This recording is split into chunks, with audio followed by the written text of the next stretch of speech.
So let's talk about Elon Musk and this possible takeover of Twitter. Oh, they're shaking in the boots in the Twitter sphere, I'm telling you. Hey everybody, welcome back to the channel, Culture Confederacy here. It's Sunday night.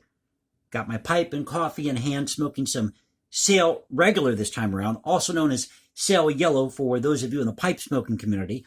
Shout out to everybody in the pipe smoking community here on YouTube. Yes, we do exist. But this is a story by Brian Stelter at CNN.com, CNN Business. You remember Brian Stelter, don't you? He's the guy who was suspended from CNN for being caught on camera during a broadcast with his pants off. Have you seen this clip?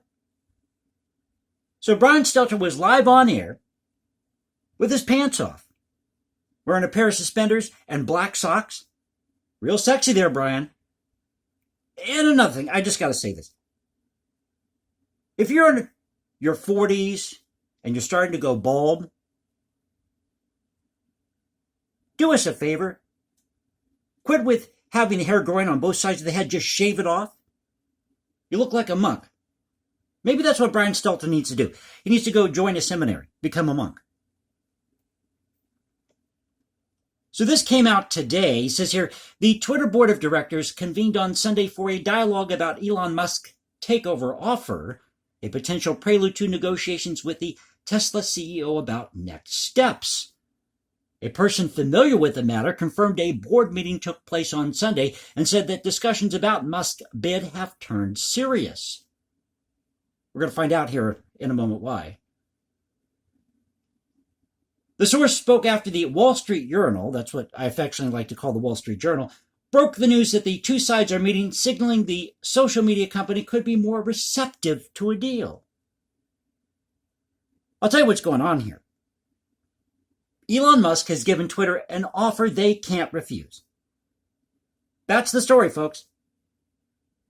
That's all Brian Stelter had to write, was that Elon Musk is giving Twitter an offer they can't refuse. A one-sentence report.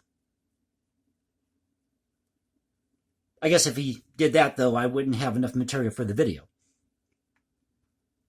Well, getting back to the article here, the Twitter, as we'll call it, reassesses Musk's bid and may be more open to a deal was the Journal's headline for much of Sunday afternoon and evening, prompting newfound speculation about Twitter's future. The New York Times advanced the story a few hours after the Journal by reporting that the Twitter board initially met on Sunday morning to discuss Musk's bid. Again, Elon Musk is giving them an offer they can't refuse. Adding that, quote, Twitter's board planned to meet with Mr. Musk's side later on Sunday to discuss other contours around a potential deal.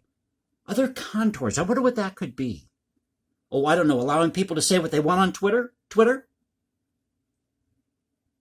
Now, none of the people involved have commented on the meetings, but Musk filing with the SEC last Thursday, saying he has lined up, there you go, folks, $46.5 billion in financing for the deal. Again, giving Twitter an offer they can't refuse.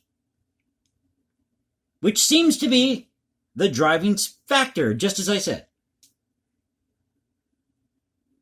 Wall Street Journal reporter Cara Lombardo, is she related to Guy Lombardo by any chance? Wrote that, quote, Twitter is taking a fresh look at the offer and is more likely than before to seek to negotiate. Adding that the situation is fast moving, and one big unknown, what is Twitter's board estimation of the company's value? Is it in the same ballpark as Musk? Now, Dan Ives of Wedbush Security said Sunday that, quote, the street will read this news today at the beginning of the end for Twitter as a public company, with Musk likely now on a path to acquire the company unless a second bidder comes into the mix. And a lot of people are talking about that on Twitter especially. They're nudging or hinting at this idea that Twitter should find somebody who can give a higher bid. Well, there's a way to get around that. All Elon Musk has to do is offer a higher bid than what the second bidder is going to bid.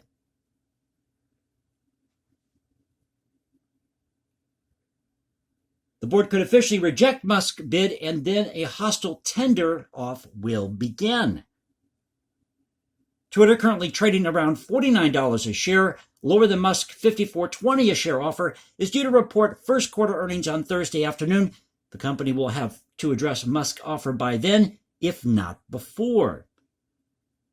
On Sunday night, the only statement from the company was as follows, quote, "As previously announced, the board is continuing to conduct a careful, comprehensive, and deliberate review to determine the course of action in the best interest of the company and all Twitter stockholders." In other words, we're seriously considering this bid by Elon Musk because it's an offer we can't refuse. So I thought I'd share this story with you because, as you know, we talk about preserving our history and culture as Americans here on the channel, protecting free speech. Remember, they were censoring the music of Shostakovich in Russia. Don't want that happening here. And Elon Musk is a big free speech guy. I think he's going to take over Twitter. That's what I think. Very unlikely you're going to have a second bidder come in and try to up the ante. I mean, if they do, it's going to be by a very narrow margin because, I mean, a company isn't going to sell something off that they can't afford to sell, I guess. It would be the way to say it. Because, there's all these different things that come with it. The old saying, sell the farm. But then, there's cost involved with that. How are you going to move equipment? How are you going to have this transition take place? Are you going to have some type of severance package for employees or former employees? So it's just not going to be a straight-up deal here. There's going to be a lot of things behind the scenes that we don't know about. So I hope you enjoyed the video. If you did, you know what to do. Thank you for being with me. Culture Confederacy saying peace out. Stay safe, everybody. God bless this great country, and I'll catch you next time.